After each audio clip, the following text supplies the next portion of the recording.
Nama Morowali tiba-tiba menjadi pusat perhatian karena muncul dugaan bahwa ada permainan besar yang melibatkan pemindahan mesin-mesin bekas dari Tiongkok ke Indonesia. Mesin yang sebenarnya sudah tidak digunakan lagi di negeri asalnya itu datang seperti kiriman hadiah, dipasang dengan tergesa-gesa, lalu dalam sekejap berubah status menjadi investasi baru bernilai fantastis. Di atas kertas, semuanya terlihat rapi, tetapi kenyataannya, beban dari proses tersebut justru dipindahkan pada sumber daya alam Indonesia. Seolah-olah negara ini sedang menanggung utang dan risiko lingkungan demi merapikan buku keuangan pihak lain. Lebih aneh lagi, proses perizinannya berjalan seakan melewati lorong-lorong gelap. Banyak aturan yang seperti terabaikan, jalan pintas yang tiba-tiba terbuka, dan pihak-pihak yang tampak memiliki kemampuan untuk memutar balik sistem seakan hukum hanyalah formalitas. Baru sekarang masyarakat mulai melihat potongan-potongan puzzle yang dulu tersebar mulai menyatu dan menampilkan gambaran besar yang jauh lebih mengkhawatirkan. Sekilas, permainan ini terlihat seperti strategi bisnis yang canggih. Bahkan mungkin banyak yang mengira ini hasil kecerdikan tingkat tinggi. Siapapun yang berada di balik jaringan perusahaan besar di Morowali itu pasti memiliki keberanian luar biasa, kemampuan melobi yang kuat, serta kecakapan membaca celah hukum dengan presisi. Dalam konteks bisnis murni, kemampuan seperti itu bisa dikagumi. Dan seandainya semua energi, kecerdikan, dan jaringan tersebut digunakan demi menyejahterakan rakyat, misalnya membuka pekerjaan yang layak, membangun industri pengolahan yang ramah lingkungan, atau memperkuat posisi Indonesia dalam rantai pasok global, tentu kita semua akan mendukung. Namun kenyataannya jauh dari itu. Kecerdikan yang sama justru dipakai untuk merampok sumber daya alam negara secara perlahan tetapi pasti.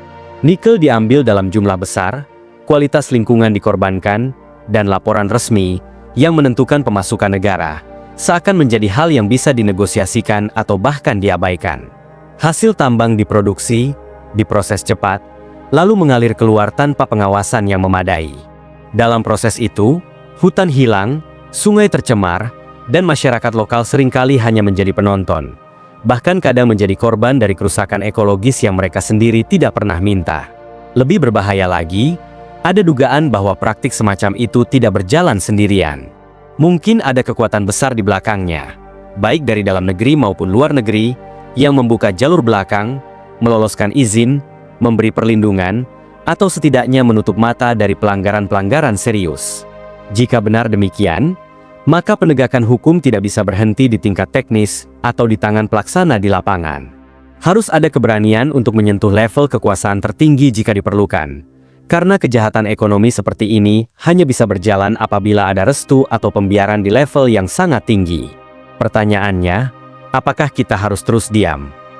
10 tahun terakhir mencerminkan betapa lemah posisi negara ketika berhadapan dengan oligarki yang memiliki modal besar, jaringan politik yang kuat, dan hubungan internasional yang mengakar.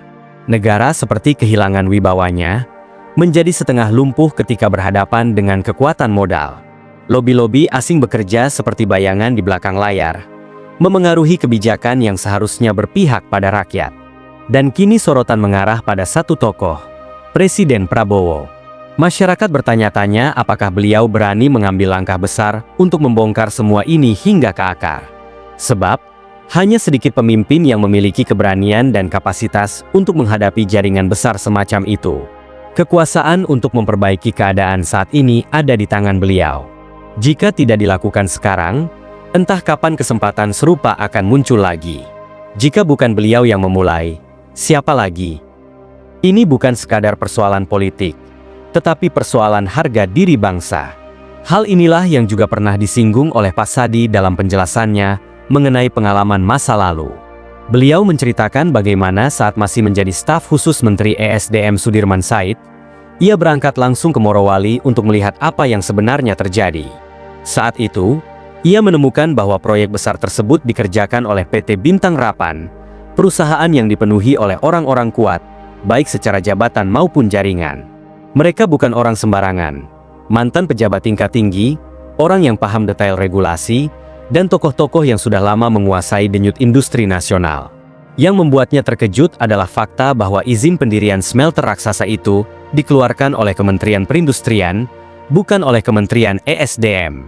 Ini adalah hal yang sangat janggal, karena pembangunan smelter secara hukum berada di bawah kendali ESDM.